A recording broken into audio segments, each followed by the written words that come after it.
Thanks for checking out this fellowship message video. We pray it encourages you and draws you closer to Jesus. Also, don't forget to follow us online at Fort Macomb or at fellowshipchapel.net. It's the best way to stay connected to the life of the church. My name is Robert, and I have the joy of being the lead pastor here at Fellowship. And today marks the halfway point in a 3-week series called Relationship Goals. So if you missed last week, don't worry, I'll summarize it really quickly. But I'm excited as we dig in a little further into this series, because we're following the life of a man named David. And as we look at his life, we're looking at different various relationships that he went through or had. And as we look at those, we see David is far from perfect, but there's things that we can learn and apply to our relationships. And I think so often, especially with Valentine's Day coming up, we hear the word relationship and we think of just a spousal relationship or someone that is a romantic relationship with us.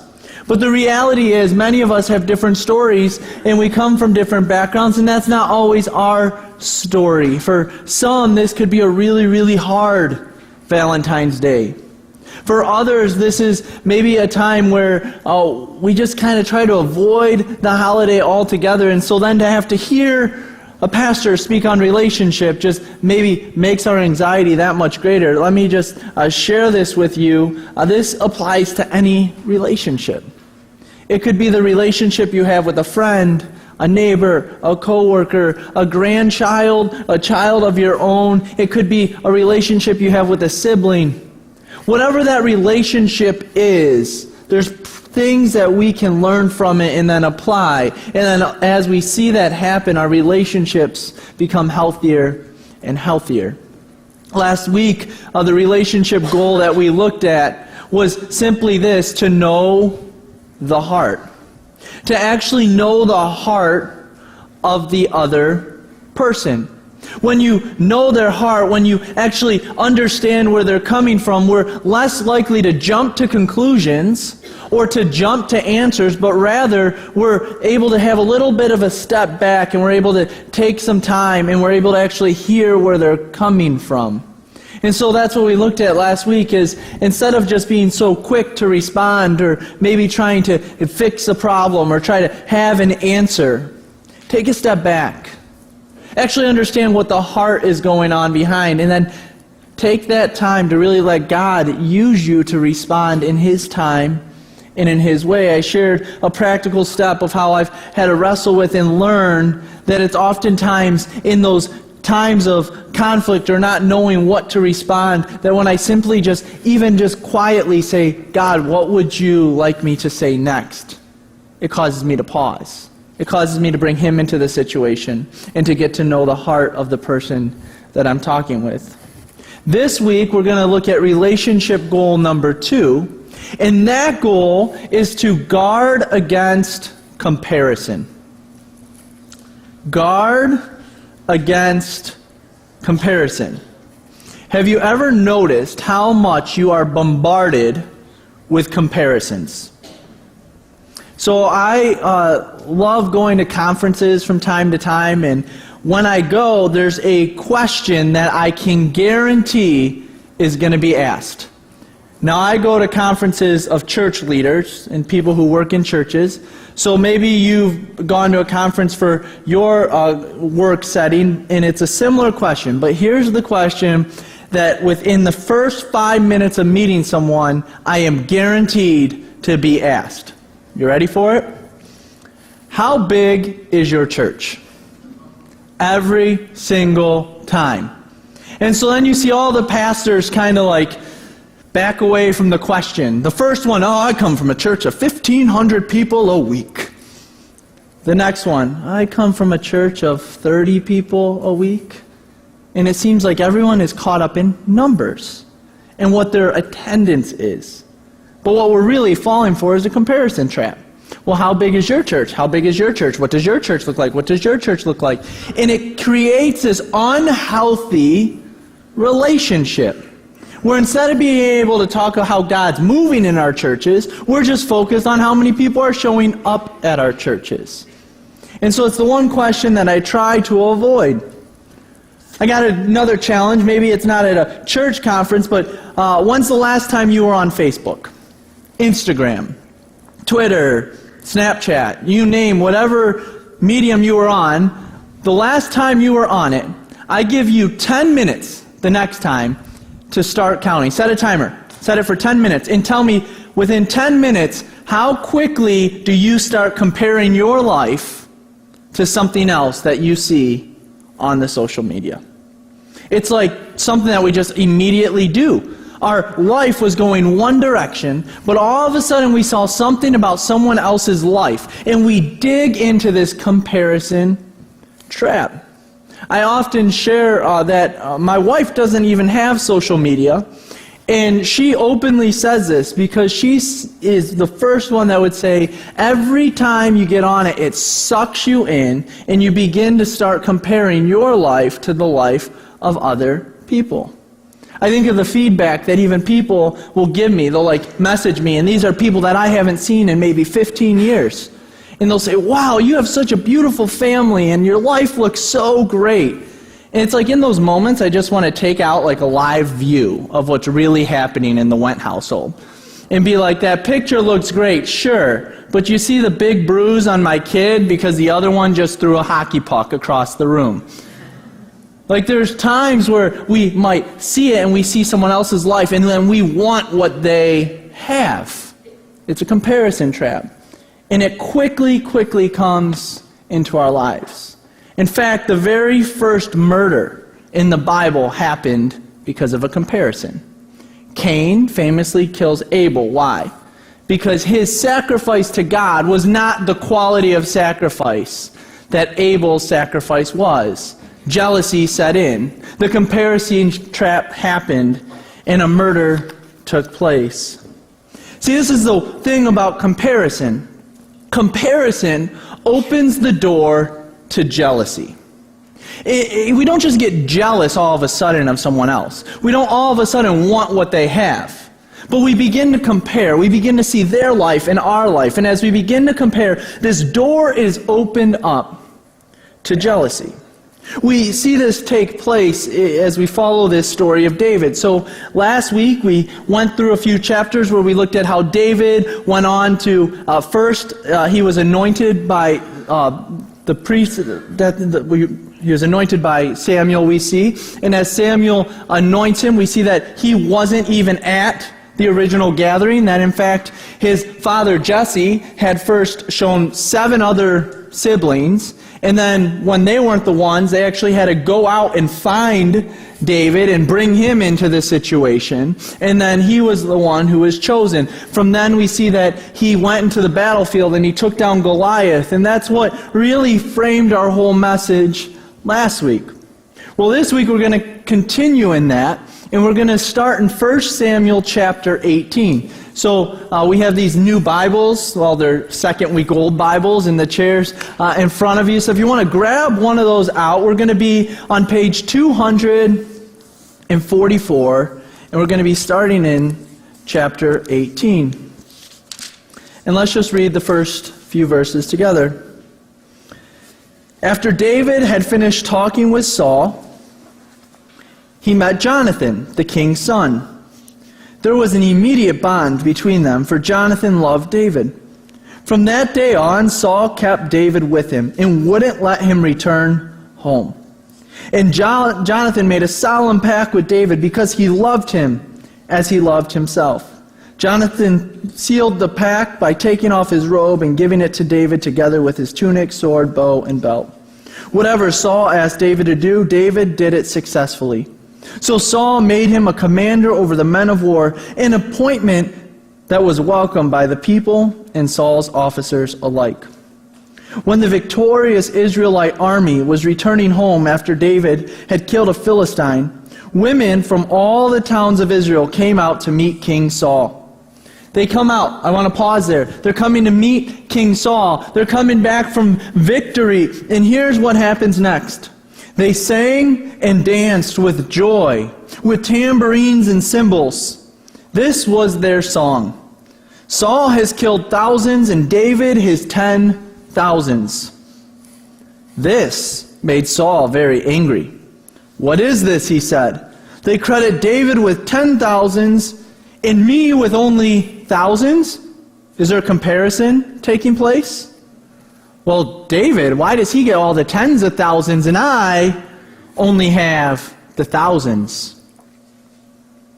Next, they'll be making him their king. Catch this. So from that time on, Saul kept a what? Jealous eye on David. This comparison that he made of David to himself sets this whole framework for Saul to become jealous. And now jealousy all of a sudden creeps in to Saul's life. That never happens in our life, right? We never see a comparison to someone else and then all of a sudden become a little bit jealous of what they have. I'll just openly confess a jealousy that always sets in for me. About summertime. Always summertime. Imagine like a nice 85-degree Michigan day. I'll see a post on one of the social medias and it'll say, "Enjoyed the day on my boat." And typically it's on a Sunday.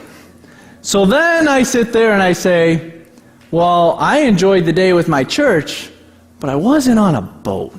And I wasn't out on the water. And all of a sudden, next thing you know, I'm Google searching prices of boats. And can I actually buy a boat right now? And then I say to my wife, and she's like, "No, we're not buying a boat." The jealousy immediately creeps in. My whole day changes because I see one thing. I become jealous. I become envious. I begin to see what they have, and I want that. But this is what happens when jealousy begins to creep into our lives. Jealousy actually leads to disorder. The more we begin to get jealous, the more we get jealous over the other person, and think about this maybe in even your relationships. You're in a relationship with someone else and you get jealous over what they are going through. I have a confession. Every Friday is my day at home. It's my day off where I try to rest. And on Fridays, in this state of rest, Jessica works every other Friday. And so guess what I get? 2 boys and me. And this is what often easily creeps in. Man, she gets to work today. And I'm here with these kids, and they're going crazy. The house is a mess. She gets to be at work. And I'll often send her a text. "Lucky you, you get to be at work." It's not a very healthy thing to be jealous of her being at work. And so oftentimes we get into this disorder where that could lead to another thing, and it creeps into our lives. And next thing you know, our relationships are messy because all of a sudden they're spinning out of control. James is the stepbrother of Jesus. And so that's a whole different story about dealing with Jesus being your brother. But this is something he says in his writing. We find it in James chapter 3, verse 16. "For wherever there is jealousy and selfish ambition, there you will find disorder in every kind of evil." Wherever there is jealousy, you will find disorder. See, the minute we start comparing, opens this opportunity for jealousy to set in. And as jealousy begins to get a root in our life, we then begin to see things spin into a place of disorder. I'm going to summarize the next several chapters, but this is exactly what we see happen from this point where Saul's eye becomes jealous of David, all the way through his journey. Saul, in his life, he's king. He's ruler. He is like the top person. But all of a sudden, he becomes fixated on David. And this jealousy that he has over David consumes him. Here's a few things that happen in the next few chapters. First, Saul tries to actually set a trap so that David would be killed. He has this thought, hey David, you want to marry my daughter? This would be an honor. David even shows us, who am I to be able to be offered the king's daughter as one of my wives? And so he says, if you can marry my daughter, but here's the catch, David, you got to go kill 100 Philistines. What's his plan? Well, I'm just going to send him out to a pointless war so that hopefully he's destroyed. Then I don't have to worry about it. So what does David do? He doesn't just kill the 100, he actually kills 200. And he comes back and he's successful. And so Saul begins to probably get a little bit upset now because, oh my goodness, he didn't fall for that trap. So then he calls his servants, and he calls Jonathan, who we saw actually loved David dearly. He calls Jonathan, and he says, hey, I will reward you if you assassinate David. I want you, because you know him so well, I want you to go and actually kill him. And so what happens? Actually, Jonathan and David's wife, who is Saul's daughter, they actually give him a way to escape instead of being killed. And so they let him go. They show him a way out. And so that doesn't work for Saul. So then Saul sets out on this journey. He takes his best men. He takes the best that he can have. And he goes and he tries to kill David. And he comes to this town. And he finds out that actually David was there. And they actually fed him. And they took care of him. And so what does Saul do? He says, every one of the priests, I want them killed for helping David.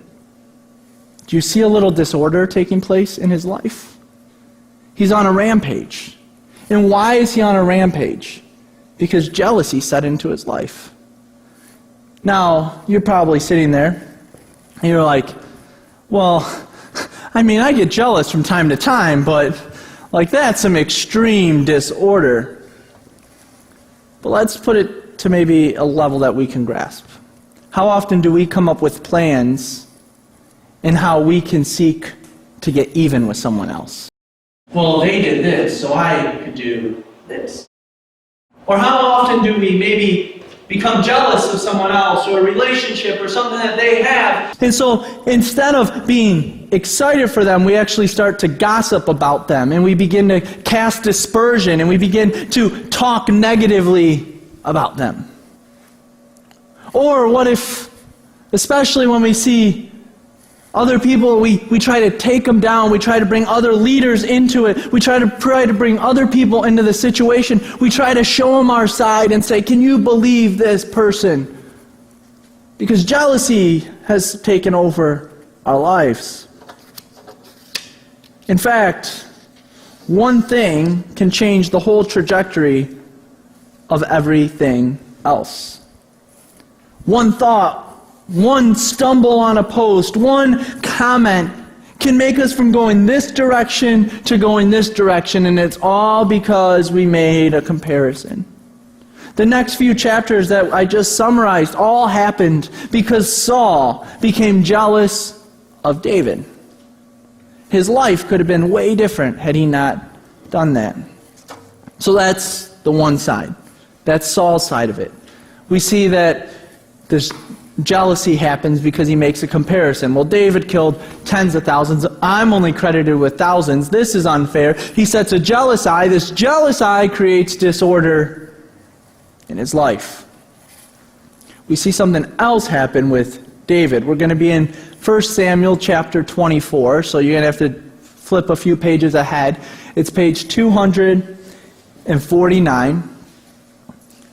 And as you go there, this is what we're going to see take place. So will you read it with me? After Saul returned from fighting the Philistines, he was told that David had gone into the wilderness. So Saul chose 3,000 elite troops from all Israel and went to search for David and his men near the rocks of the wild goats. He basically takes the elite forces. He says, you know what, I'm taking our Navy SEALs, I'm taking our army rangers, and we're going to go and we're going to find David. At that place where the road passes some sheepfolds, Saul went into a cave, and I love this, to relieve himself. Just enjoy the comedy of Scripture right there for a second. But as it happened, David and his men were hiding farther back in that very cave. "Now's your opportunity," David's men whispered to him. "Today the Lord is telling you, I will certainly put your enemy into your power to do as you wish." Let's just stop there for a second. Imagine being David. He's on the run because the king is out to kill him. And not only is he out to kill him, he has 3,000 of the best warriors on his side. And now he has his opportunity. There's Saul, in a position where he doesn't know what's about to happen. David is there. This must be God's opportunity for me to revenge him, for me to get back at him, for me to say, you know what, Saul, done with you. After all, I'm David. I'm going to be the next king because remember, Samuel anointed me, so this must be my opportunity. But look at what happens next. So David crept forward, and he cut off a piece of the hem of Saul's robe. But then David's conscience began to bother him because he had cut Saul's robe. All right, think about this for a second. His conscience is bothering him just because he took a little piece of robe. He could have took his whole life. But now he's like, oh, I took a robe. I should not have taken that piece of robe. And so, this is what happens. He said to his men, "The Lord forbid that I should do this to my lord the king. I shouldn't attack the Lord's anointed one, for the Lord himself has chosen him." So David restrained his men and did not let them kill Saul. And Saul had left the cave and gone on his way. This gets to our next point we're going to see in the next verse. That honor leads to compassion. That David is about to do something where he honors the king Saul in such a way that he actually has a compassionate heart towards him. Here it is, verse 8. David came out and shouted after him, "My lord the king." And when Saul looked around, David bowed low before him. Take a second to think about this. Saul is out to kill you. His elite forces are with him. And David bows. This is not a posture of a warrior. This is a posture of humility. This is a posture of honor. This is a posture of compassion towards Saul. Rather than taking out his sword and looking to fight, what does David do? He bows and puts himself at a place where Saul could destroy him. In our relationships, how often do we bow? So often when jealousy sets in, when comparison takes place, we want to quickly draw that sword and we want to fight. We don't really want to have to bow down. We don't really want to have to show honor. But isn't that why we're challenged in Jesus' teaching to love one another as he's loved us? Complete sacrificial love. To be able to actually submit to someone else? I mean, would you honestly bow before a man who is seeking to kill you? I think that'd be really, really hard. But nothing that David did was easy, and nothing in your relationships is meant to just be easy. Showing honor to another person is not an easy thing to do. But David cries out, "My Lord, my King." He could have just even let him go off into the distance.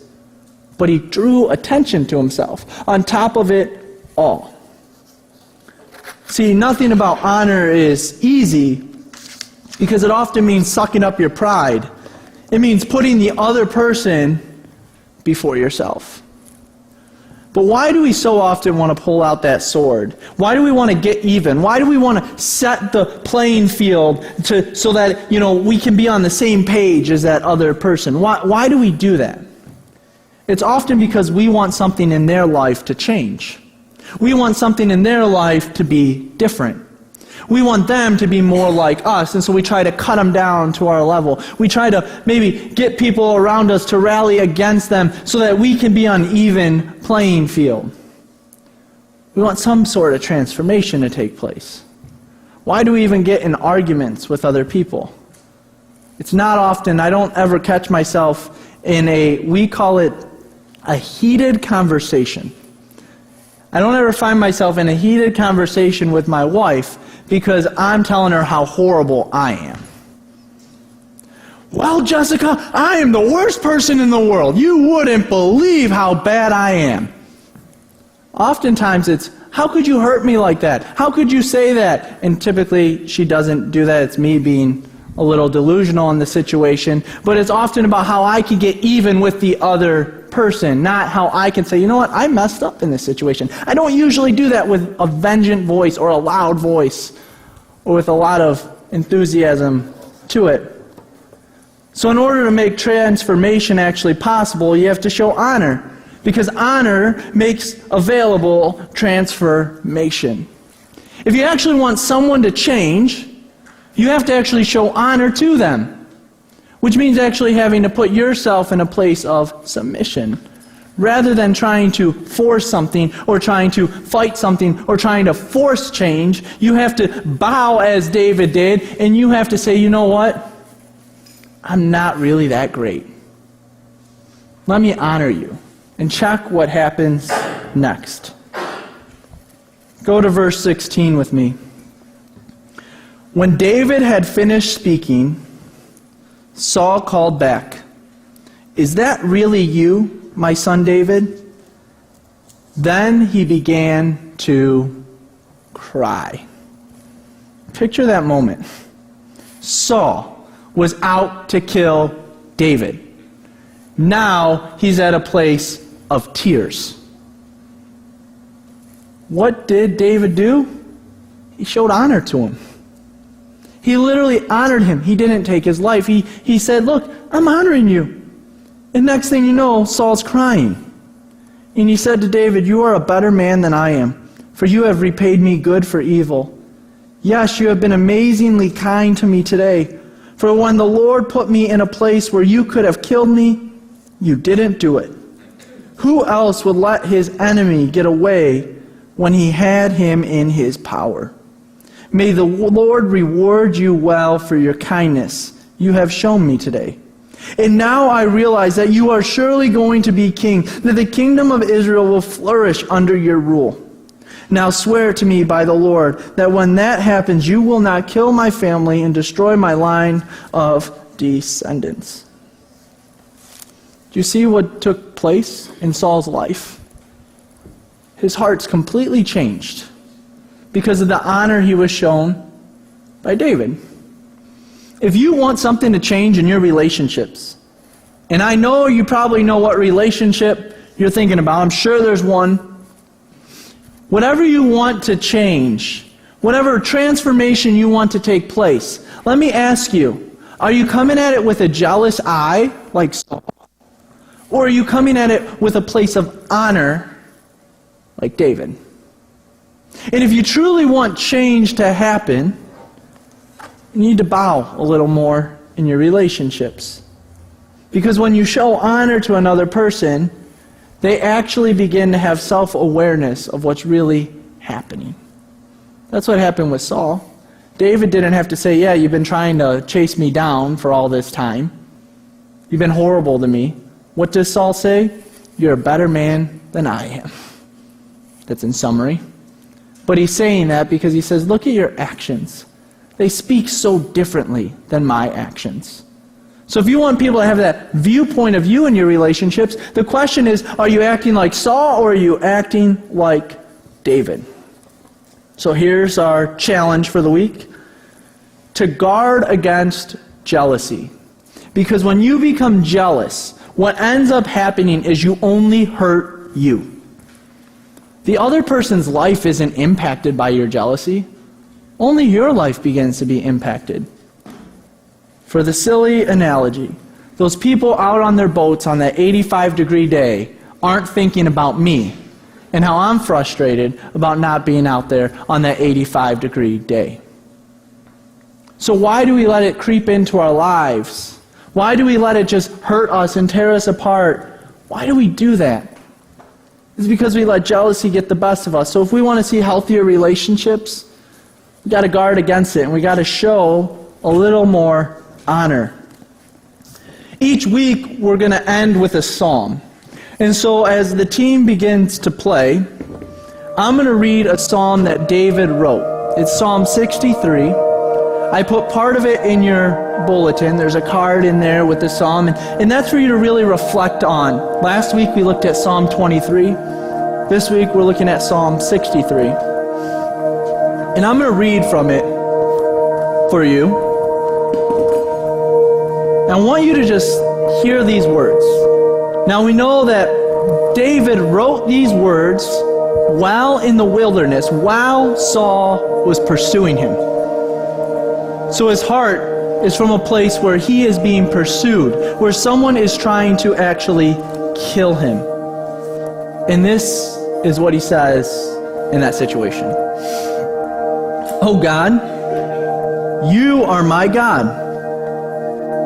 I earnestly search for you. My soul thirsts for you. My whole body longs for you in this parched and weary land where there is no water. I have seen you in your sanctuary and gazed upon your power and glory. Your unfailing love is better than life itself. How I praise you. I will praise you as long as I live, lifting up my hands to you in prayer. You satisfy me more than the richest feast. I will praise you with songs of joy. I lie awake thinking of you, meditating on you through the night, because you are my helper. I sing for joy in the shadow of your wings. I cling to you. Your strong right hand holds me securely. But those plotting to destroy me will come to ruin. They will go down in the depths of the earth. They will die by the sword and become food of jackals. But the king will rejoice in God. All who swear to tell the truth will praise him, while liars will be silenced. If you're in a dry and weary land, if you feel like you're being chased down or attacked, stay awake praising God for his goodness in your life. Cling to him as David clung to God in that wilderness. The reason he was able to show honor to Saul was because of the confidence that didn't come in himself but came in God, who he worshiped and he prayed to and he praised. And when our confidence is found in him and not in our earthly relationships, it becomes much, much easier to bow